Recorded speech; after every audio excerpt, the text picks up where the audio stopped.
ভালোবাসার আরেক নাম পাগলামি, কিন্তু যখন ভালোবাসা হয় একতরফা তখন সেটাই হয়ে ওঠে ভয়ঙ্কর। আজ আমরা কথা বলবো সেই পাগলামির গল্প এক দিওয়ানি কি দিওয়ানিয়াত সিনেমা নিয়ে।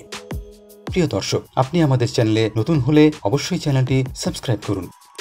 এক দিওয়ানে কি দিওয়ানিয়াত সিনেমাটিতে দেখা যায় প্রভাবশালী রাজনীতিকের সন্তান বিক্রমাদিত্য প্রেমে পড়ে বলিউডের সেন্সেশন আদা রন্ধাওয়ার। কিন্তু এই প্রেমে নেই কোনো রোমান্সের গন্ধ, আছে অন্ধ পাগলামি, জবরদস্তি আর আত্ম অহংকার। বিক্রম মনে করে সে যা চায় তাই পায়, তাই আদার নাকে সে কখনো মেনে নেয় না। একসময় আদা বুঝতে পারে বিক্রমাদিত্য তাকে ভালোবাসে না, বরং তাকে পাওয়ার জন্য বিক্রমাদিত্য এক ধরনের আসক্তির মধ্যে আছে। বিক্রমাদিত্যের খপ্পর থেকে বাঁচতে আদা পুলিশের সাহায্য নেয়, কিন্তু বিক্রমাদিত্য প্রভাবশালী হয় পুলিশ তাকে সাহায্য করতে অপারগ হয়। এক পর্যায়ে আদা বিক্রমকে হত্যা করতে পুরস্কার ঘোষণা করে। সিনেমার এ পর্যায়ে শুরু হয় পাগলামির চরম খেলা। প্রেম, প্রতিশোধ, ঘৃণা আর অহংকার সব মিলিয়ে এক দিওয়ানে কি দিওয়ানিয়াত সিনেমাটি হয়ে ওঠে এক অদ্ভুত মানসিক যুদ্ধ।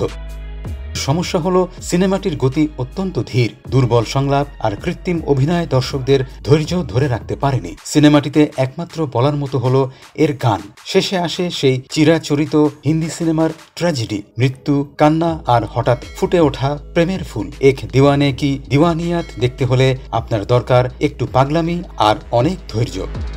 প্রিয় দর্শক, ভিডিওটি পছন্দ হলে লাইক এবং শেয়ার করুন। ধন্যবাদ।